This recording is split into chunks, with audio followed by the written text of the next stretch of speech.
হরি বল, রাধে রাধে। আপনারা প্রত্যেক দিনই ভগবান বা দেবদেবীর সেবা করে থাকেন। কেউ ভগবানের করেন, কেউ বা দেবদেবীর সেবা করে থাকেন।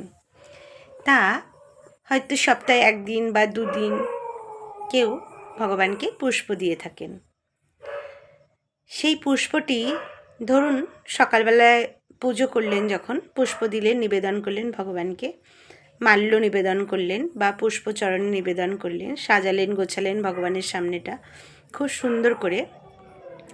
এবার সন্ধ্যাবেলা সেই পুষ্পগুলো সব তুলে দিন, দিয়ে সুন্দর করে কাপড় দিয়ে মুছিয়ে ভগবানকে আবার যথাস্থানে রাখুন।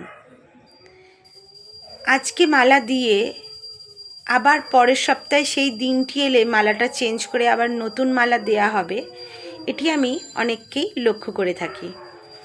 তাই ভগবানের দেখুন, আমরা যেমন একই বস্ত্র পরে থাকতে পারি না, আমরা প্রত্যেক দিন স্নান করি বা নতুন বস্ত্র পরিধান করি, পরিষ্কার বা নতুন পরিধান করে থাকি, সেরকমই ভগবানের গায়ে যদি ওই বাসি পুষ্প থাকে, ভগবানের খুব কষ্ট হয়।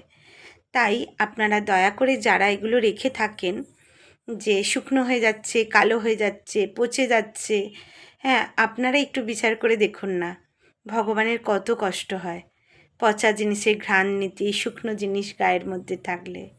তাই দয়া করে আপনারা কিন্তু সন্ধ্যাবেলায় যেদিনকে পূজা দেবেন, সেদিনকে এই সন্ধ্যার দিকে তুলে পরিষ্কার করে দেবেন, দিয়ে আবার ভগবানকে যথাস্থানে রাখবেন।